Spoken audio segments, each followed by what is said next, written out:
Algebra 2. In this video, I'm going to work through number 3 on the loan calculations worksheet. It seems like for a lot of students, the hardest part they're having is calculating the final answer even after they've correctly put everything in the formula. Mackenzie is looking to purchase a used Jeep Wrangler. She will borrow $17,000. The loan is for 60 months. The annual interest rate is 5.3%. We want to figure out her monthly car payment. P is the principal. That's how much we are borrowing, or $17,000. R is the annual interest rate. We have to write this as a decimal. So the interest rate is 5.3%. To change that to a decimal, you can divide by 100. This gives us R equals 0.053. And N is the number of payments. This is written in months, so N is 60 months. Make sure if your time period is given in years that you multiply by 12 to convert it into months. So now let's go ahead and just fill in the values in my formula. So now I've just substituted in the values. Again, most students seem to be doing quite well at just plugging the numbers in. So if you're not sure where any of these values came from, please reach out and ask. What I really want to focus on is what do we do from here? How do we put this in our calculator?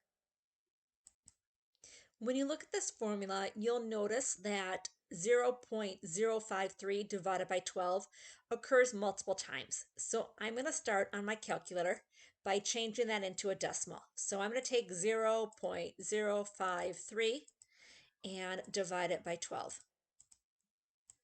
Now it's important not to round too short, because when we're multiplying by thousands of dollars, those far out decimal places can make a difference. So I'm going to write down to 5 places. So 0.0044, the 1 would become a 2 because the 6 rounds up.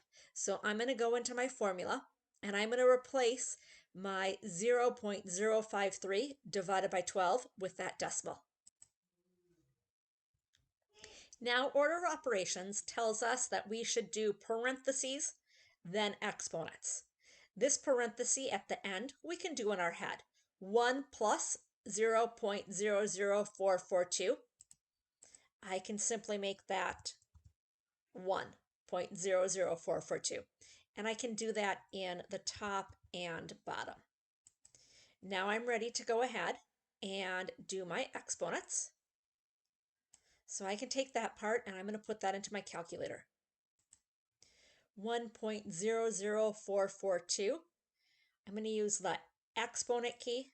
I'm going to raise that to the 60th power. Now at this point, I could write that down. However, I actually think now I can go ahead and I'm just going to multiply everything on the top. So I'm going to keep this as my 1.00442 to the 60th power. And then I'm going to multiply it by those values at the top. So times that by 17,000. Then times it by 0.00442. And I'm going to get my value for the top, 97.902. So I'm going to write that down on the top of my fraction. And you certainly could have written down that decimal part and then gone ahead and multiplied it. Okay, now I'm going to find out what that bottom is. So I'm just focusing on the bottom. Again, I'm taking 1.00442. I want to do that to the 60th power. And then whatever that is, I'm going to subtract 1. So my bottom, 0.3029.